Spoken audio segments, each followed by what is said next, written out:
Assalamualaikum warahmatullahi wabarakatuh. Kembali lagi dengan saya, Ibu Riris. Di pertemuan 10 ini, saya akan mengajak kalian untuk lebih memahami dan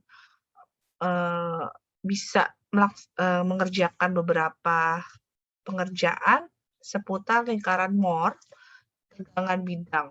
Kemudian konsep tegangan pada hukum Hooke dan tegangan triaksial. Jadi pada minggu ini difokuskan kalian lebih memahami lingkaran Moore untuk tegangan bidang, kemudian tegangan triaksial, dan tegangan bidang. Di mana sebelumnya kalian sudah membahas mengenai apa itu lingkaran Moore. Ini saya skip saja, kemudian saya skip. Kalian juga sudah tahu beberapa persamaan seperti lingkaran Moore.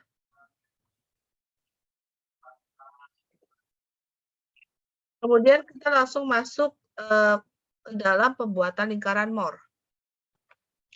Jadi tujuannya kalian nanti menggunakan lingkaran Moore untuk mencari tegangan X, tegangan Y, dan tau XY yang bekerja di bidang-bidang X dan Y atau Y. Sebelumnya saya sudah menjelaskan mengenai mengambil cara memperoleh radius ini. Kemudian di elemen yang ini nih, di 10-15, nah ini, bentar.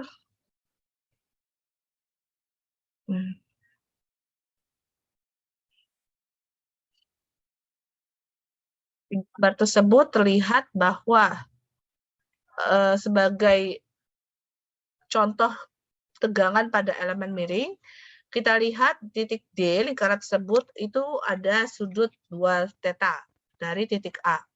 Namun pada muka X1 dari elemen yang terlihat, muka yang ada labelnya D ada pada sudut theta dari muka X dengan elemen yang terlihat dalam gambar tersebut. Lalu berdasarkan dari geometri tersebut, kita bisa menyimpulkan bahwa ada beberapa rumusan, yakni tegangan X1 sama dengan tegangan X ditambah tegangan Y dibagi 2 ditambah R cos beta. Kemudian ada lagi kita kembangkan menjadi tegangan geser, yaitu tau X1 Y1 sama dengan R sin beta. Kemudian dengan mengingat radius CA, nah ini dengan mengingat radius CA, subuh horizontal 2 theta dan B, maka nanti kita akan memperoleh yang pertama adalah cos 2 theta cos beta min sin 2 theta sin beta itu sama dengan sigma X ditambah sigma Y dibagi 2R. Sedangkan sin 2 theta cos beta ditambah cos 2 theta sin beta sama dengan tau XY dibagi R. Kemudian kita akan menjumlahkannya dengan sin 2 theta, kemudian akan diperoleh cos beta sama dengan 1 per R dengan memasukkan rumus radius tadi dikali sigma X min sigma Y per 2 kali cos 2 theta ditambah tau X-nya sin 2 theta. Sedangkan jika kita melakukannya hal yang serupa dengan persamaan yang B, dengan cara mengurangkannya, maka kita akan memperoleh sin beta sama dengan 1 per R dikali tegangan X dikurang tegangan Y dibagi 2 sin 2 theta ditambah tau X Y cos 2 theta. Kemudian kita masuk tegangan utama. Apabila nantinya kita bergerak di sekeliling lingkaran Moore, kita bisa melihat nilai P1. Nah, ini nilai P1-nya kita lihat di sini.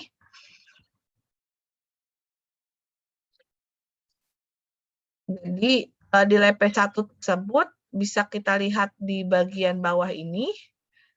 Nah, di mana tegangan normal itu nantinya nilainya itu secara aljabar itu terbesar dan tegangan gesernya menjadi 0. Sehingga titik P1 tadi saya tunjukkan menunjukkan tegangan utama dan tegangan dan bidang utama. Dari geometri lingkaran tersebut, maka kita bisa lihat bahwa tegangan utama secara aljabar yang lebih besar adalah sigma 1 sama dengan nilai rata-rata dari panjang OC ditambah nilai rata-rata dari panjang CP1 sama dengan sigma X ditambah sigma Y dibagi 2 kali nilai radius. Kemudian ditambah nilai radius ya. Sinus dan sinus dari sudut 2 theta P1 ini diperoleh dengan melihat lingkaran Moore yang di atas, di mana cos 2 theta P1 sama dengan sigma X min sigma Y dibagi 2R. Sedangkan sin 2 theta P1 sama dengan tau XY dibagi dengan R. Sehingga nantinya kita dapat tegangan geser maksimum, di mana titik S1, S2, nah yang gambar tadi, sudah dapat tegangan rata-rata di sini, kemudian ada titik S1 dan S2, di mana masing-masing menunjukkan bidang tegangan positif maksimum dan negatif maksimum, yang terletak di bawah dan di atas lingkaran Moore. Tegangan geser maksimum secara numerik sama dengan radius R dari lingkaran Moore tersebut. Kita bandingkan persamaan tersebut untuk nilai radius dengan persamaan untuk nilai tau max ya. Kemudian untuk perjanjian tandanya bisa kita lihat di gambar melalui gambar ini, di mana suatu perjanjian tanda alternatif untuk tegangan geser kadang-kadang digunakan dalam membuat lingkaran Moore. Dalam perjanjian ini berarti arah tegangan geser yang bekerja suatu elemen dari suatu bahan ditunjukkan dengan arah rotasi yang cenderung dihasilkannya. Jika tegangan geser tau cenderung memutar berlawanan jarum jam, maka tegangan ini nantinya berlawanan jarum jam. Selanjutnya, dalam membuat lingkaran Moore sendiri, tegangan geser itu searah jarum jam nantinya diplot ke atas dan tegangan geser berlawanan arah jarum jam diplot ke bawah. Nah, seperti ini. Nah, kita lihat dia tegangan yang geser itu searah jarum jam. Nah, kalau misalkan tegangan geser berlawanan arah jarum jam. Kemudian dari pembahasan yang sebelumnya pengenalan itu bahwa kita dapat menyimpulkan tegangan-tegangan yang bekerja di suatu bidang miring seperti halnya tegangan utama dan tegangan geser maksimum dari lingkaran Moore. Namun rotasi sumbu-sumbu pada bidang XY. Artinya rotasi terhadap sumbu Z yang ditinjau. Sehingga sebuah tegangan di lingkaran Moore adalah tegangan di dalam bidang. Nah, konsepnya seperti itu.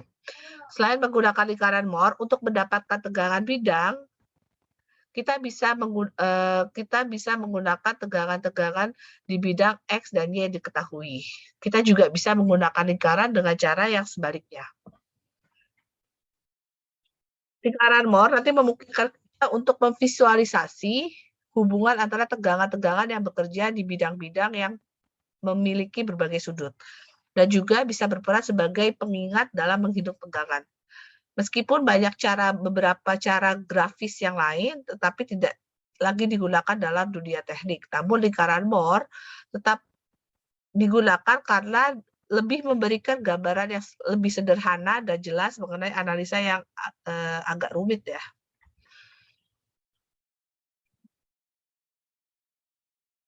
Kemudian konsep hukum Hooke untuk tegangan bidang. Nah, kita mulai dengan kita tinjau tegangan normal, epsilon X, epsilon Y, epsilon Z, pada gambar berikut, di mana menunjukkan gambar tersebut memperlihatkan perubahan dimensi elemen yang sangat kecil yang memiliki tepi-tepi dengan panjang A, B, dan C. Tentu saja tegangan geser tau XY nantinya menghasilkan tegangan normal dalam arah XY atau Z. Jadi tegangan resultan dalam arah X bisa kita tentukan epsilon X sama dengan 1 per modulus elastisitas E dikali sigma X dikurang mu dikali sigma Y.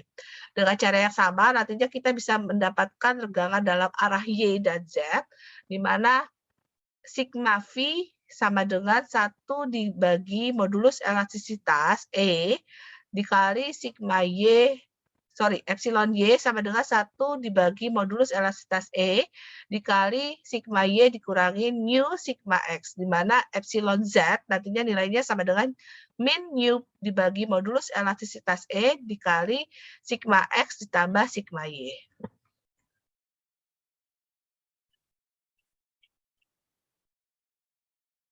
Nah,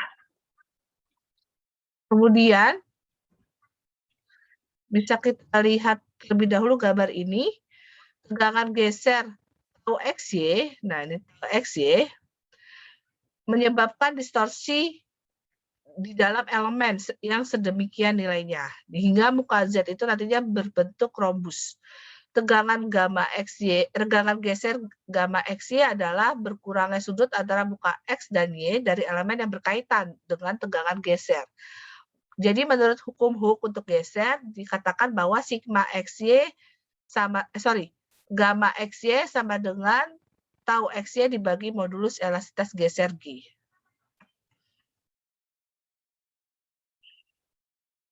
Kemudian kita juga sudah memiliki nilai sigma X sama dengan E min 1 min nu kuadrat dikali epsilon X dikurang nu epsilon Y.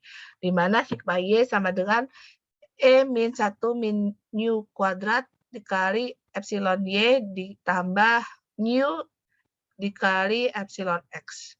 Di mana bisa kita sederhanakan menjadi tau XY sama dengan modulus elastisitas geser G dikali gamma XY.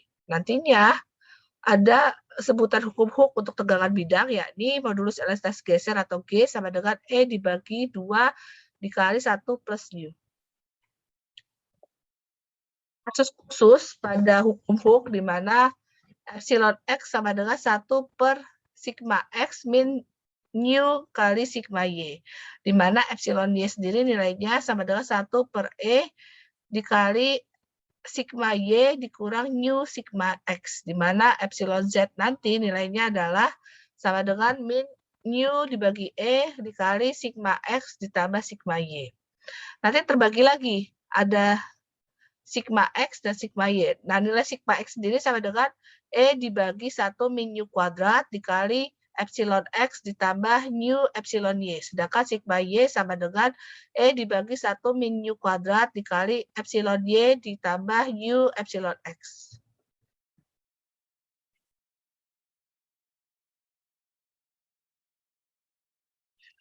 Ada kondisi tegangan uniaksial dengan sigma Y sama dengan 0. Bisa kita lihat gambar ini.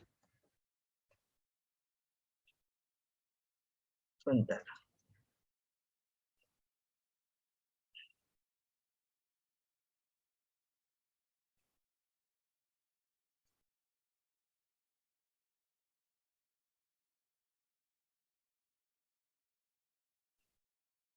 Bisa kita lihat gambar sebelumnya bahwa dikatakan epsilon X sama dengan sigma X dibagi E. Nah, epsilon Y itu sama dengan nilai epsilon Z, di mana sama dengan min nu dikali sigma X dibagi E. Sedangkan sigma X sendiri nilainya E dikali epsilon X. Nah, dari gambar tersebut bisa dikatakan bahwa epsilon X sama dengan epsilon Y sama dengan epsilon Z sama dengan 0, di mana gamma XY sama dengan tau XY dibagi dengan modulus elastisitas geser. Kita anggap bahwa tegangan normal sigma Z itu sama dengan 0. Kemudian perubahan volume satuan. Volume awal elemen ini adalah V0 sama dengan A kali B kali C. Jadi volume akhirnya nantinya V1 sama dengan A, B, C dikali 1 plus epsilon X dikali 1 plus epsilon Y dikali 1 plus epsilon Z. Sehingga kalau dijabarkan akan seperti ini. Sehingga kita bisa mengambil total dari perubahan volume atau delta V sama dengan V1 min V0 sama dengan ABC dikali epsilon X ditambah epsilon Y ditambah epsilon Z. Sedangkan untuk perubahan volume satuan atau dilatasi E sama dengan delta V dibagi V0 sama dengan epsilon X ditambah epsilon Y ditambah epsilon Z. Di mana nanti nilai E-nya sendiri sama dengan 1 min 2 nu dibagi E dikali epsilon X ditambah epsilon Y. Sigma X ditambah sigma Y. Kemudian densitas rapat atau energi renggangan ini saya jelaskan sekilas saja, bisa kalian lihat di sini dan baca sendiri.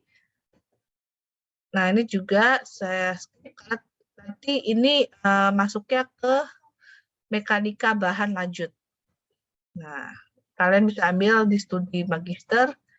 Nah, ini juga. Nah, kemudian kita lanjut ke tegangan triaksial. Tegangan triaksial ini bisa menggunakan transformasi untuk tegangan bidang, selain menggunakan lingkaran Mohr untuk tegangan bidang mencari tegangan sigma dan tau. Nah, bisa kita lihat di sini. Kemudian tegangan geser maksimum juga hampir mirip dengan yang tadi saya jelaskan sebelumnya. Bisa kalian baca sendiri. Nah, ini contoh lingkaran Moore untuk suatu elemen dalam keadaan tegangan triaksial. Kemudian ini adalah hukum Hooke untuk tegangan triaksial. Ini yang harus kalian hafalkan. Minimal kalian mengerti dan kalian catat ya, di mana epsilon X sama dengan sigma X dibagi dengan modulus elastisitas E dikurang nu dibagi E dikali sigma Y ditambah sigma Z. Kemudian epsilon Y sama dengan sigma Y dibagi E dikurang nu dibagi E dikali sigma Z ditambah sigma Y. Sedangkan epsilon Z ya atau renggangan Z ya sama dengan nu Z sigma Z dibagi E dikurang nu dibagi E dikali sigma X ditambah sigma Y. Nah, kemudian perubahan volume satuan yang sudah saya jelaskan sebelumnya, nantinya akan mengalami perubahan volume satuan kembali, sehingga menjadi E sama dengan 1 min 2 nu dibagi E, sigma X ditambah sigma Y, dan ditambah sigma Z. Nah, ini juga saya skip. Renggangan bola juga tidak termasuk ya. Lanjut ke renggangan bidang. Nah, renggangan bidang sendiri juga konsepnya hampir sama. Yang membedakan adalah di mana epsilon Z atau renggangan ke arah Z itu sama dengan 0. Sehingga nanti gamma XZ sama dengan 0. Dan gamma YZ sama dengan 0. Di dalam tegangan bidang sendiri, tegangan yang di bawah ini seperti sigma Z sama dengan 0, tegangan geser XZ sama dengan 0, dan tegangan geser YZ sama dengan 0. Ini harus 0 ya. Nah, ini beberapa perbandingan antara tegangan bidang dan tegangan bidang. Di mana kalau tegangan bidang ya, beda dengan tegangan bidang. Kalau tegangan bidang, kita lihat tegangan ketemu tegangan. Tegangan bidang kita mencari tegangan di mana sigma Z atau tegangan di titik Z sama dengan 0, tau XZ sama dengan 0, dan tau YZ sama dengan 0. Di mana sigma X, sigma Y, dan tau XY itu tidak itu dapat mempunyai harga yang tidak 0. Jadi ada nilainya. Sedangkan untuk tegangan bidang, tapi kita mencari renggangan di mana gamma XZ sama dengan 0 dan gamma YZ sama dengan 0. Di mana epsilon X, epsilon Y, epsilon Z, dan gamma XY itu kita bisa cari ada nilainya. Sedangkan kalau pada kasus renggangan bidang, kita mencari tegangan, itu yang 0 adalah di tegangan geser XZ atau tau XZ sama dengan 0, tau YZ sama dengan 0. Sedangkan sigma X, sigma Y, dan sigma Z, serta tau XY itu ada nilainya. Sedangkan kalau renggangan bidang ini, di mana kita mencari renggangan di dalam renggangan bidang, itu nilai nolnya terletak pada epsilon Z atau renggangan di titik Z sama dengan 0, gamma XZ sama dengan 0, jadi renggangan geser XZ sama dengan 0 dan gamma YZ sama dengan 0. Sedangkan nilai epsilon X atau renggangan di X dan renggangan di Y dan juga renggangan geser di XY itu memiliki nilai yang tidak sama dengan 0. Nah, ini juga saya skip. Bisa kalian baca sendiri. Juga sama. Nah, yang saya highlight adalah sama transformasi untuk renggangan bidang sendiri adalah epsilon X1 sama dengan epsilon X ditambah epsilon Y dibagi 2 ditambah epsilon X ditambah epsilon Y dibagi 2 cos 2 theta ditambah gamma XY dibagi 2 sin 2 theta. Sedangkan mencari gamma X1 Y1 bagi 2 rumusnya adalah sama dengan min epsilon X min epsilon Y dibagi 2 sin 2 theta ditambah gamma XY bagi 2 cos 2 theta. Nah, ini beberapa variabel yang berkaitan dengan transformasi untuk tegangan bidang. Nah, bisa kalian lihat di sini ya. Nah, untuk renggangan utama sama yang seperti saya jelaskan di pertemuan sebelumnya, di mana tan 2 theta P sama dengan gamma XY dibagi epsilon X dikurang epsilon Y. Nah, nanti mencari epsilon rata-ratanya adalah epsilon X ditambah epsilon Y dibagi 2. Nah, untuk lingkaran Moore untuk renggangan bidang. Nah, ini hampir sama yang saya jelaskan sebelumnya. Nah, ini alat pengukur renggangan elektris ya. Jadi, sebagai roset renggangan di sudutnya itu 45 derajat. Nah, oke, terima kasih atas waktunya. Sampai jumpa di pertemuan berikutnya. Tetap sehat, tetap protokol kesehatan. Salam sehat dari Ibu Riris. Assalamualaikum warahmatullahi wabarakatuh. Selamat pagi semuanya.